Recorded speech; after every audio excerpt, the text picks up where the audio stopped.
Hey everyone, today we're talking about ways to overcome phone fear. Fear is a very useful tool if you know how to use it properly.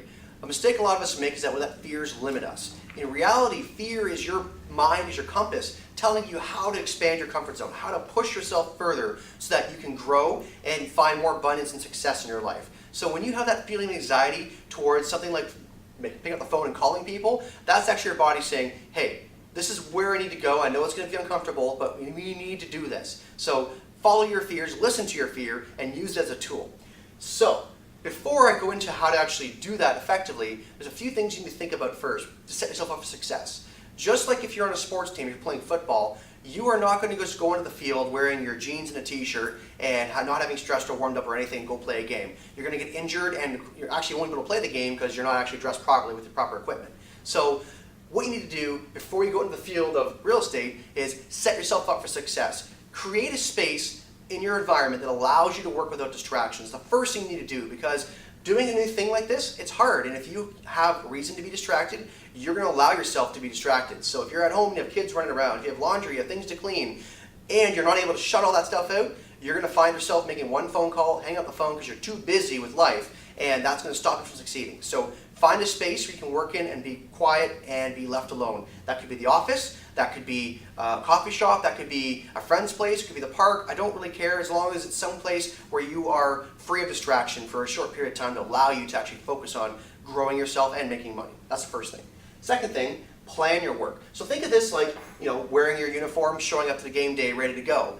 Number two is getting yourself ready. So that's stretching, just like in sports. You need to stretch your body so that you're ready to go. Well, in real estate, you need to have a systematic plan so that you can actually effectively work your list properly. So what I mean by that is you should batch your tasks out. You shouldn't just be randomly calling people on your list that have no connection to each other. Try to focus on like groups of people. So if I'm going to follow with all the open house people I've had for the past 30 days, I'm going to call that one list. That's the whole list for this next hour session. If I'm going to follow up with my hot list of buyers that have called on properties, that's the list I'm going to call all in one go. If I'm going to follow up with my SOI, past clients, that's the list I'm going to follow up with. So try to focus on one group at one time so that you get formulaic in how you're talking to them. Because when you're calling people you met at an open house, the way you talk to them is different than you're calling your buddies and your past clients. So you want to make sure that you're not jumping around interchanging because it's hard to stay focused. It's hard to get good at one pitch if you're constantly changing your approach, okay? So that's the first thing. Next thing, have a systematic way to track and monitor and maintain that list. I recommend a CRM because that allows you client relationship management software that allows you to manage your clients effectively, take notes on them, book follow-up action items for yourself. There's lots of different softwares out there. Some are free, some cost money. The point of it is that it allows you to, in an organized way, manage your list. Have that there so that you can pull up your CRM, pull up your list of people, take notes as you go, set action items, and keep moving through your list.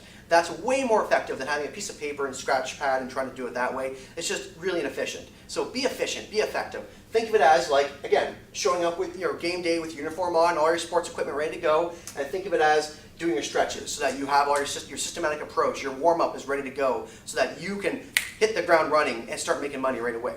Those two things will decide whether or not you succeed in this. If you don't do these things, you start making phone calls, your chances of success are very low compared to somebody who did these two things. Even if the other person is terrified, the person who is not terrified will still have less success than the other person because they did those two things. Next, small goals. So you start making your phone calls. Don't look at your 100 names or your 500 names or your 50 names as, oh my God, look at this mountain I need to climb. Don't worry about it like that. Think of it like, I just need to get a couple phone calls. I need to make 3 phone calls. And chances are, those first three phone calls will all be voicemail anyway, so it's really easy to pick up the phone, dial it, leave a voicemail, go to the next person. Maybe you'll talk to someone if you're lucky. But the point is that small goals, instead of seeing this massive list that will take you forever and say, I can't climb that mountain, just think of it as a small hill to accomplish. If you do that, you'll get the first 3 done, and then as you do that, the anxiety you first felt when you're holding that phone and you're shaking, you're like, oh no! When you have that experience and you make those first 3 calls, you're going to find that melts away and it's replaced by this feeling of excitement, exhilaration that wells up inside you as you're doing it. And you're going to keep doing another 3 phone calls, then another 3 phone calls, then all of a sudden you have an appointment booked, and you keep going, book another 3 phone calls. And eventually you're going to find yourself having abundance because you're pushing through the fear, and you're expanding your comfort zone, and you're accomplishing small goals step by step. It's not a mountain to climb, it's just a few steps as you go each day, okay? That's the plan. Next, Never end in a low point. This is the key thing here. A lot of times we deal with people's lives who are going through traumatic events. It could be divorce, could be loss of job, could be a lot of things that are happening that are causing people to be in a very negative place. That happens. That's not your fault.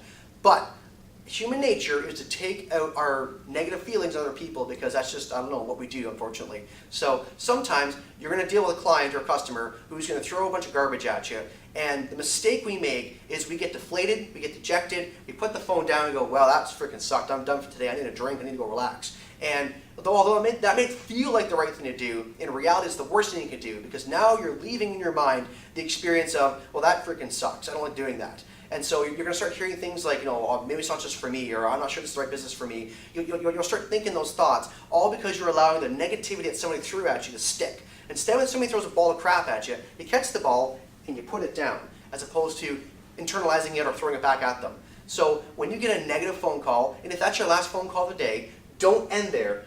Push through that rejection, make one more phone call. Even if it's just a voicemail, make one more phone call so that the last thing you did was on a positive note. Don't settle for negative as your final step for that day. It takes a few more seconds to make one more phone call, and that way when you look back on your experience, you'll think of all the positive things you had, and you won't think of that one negative thing you had.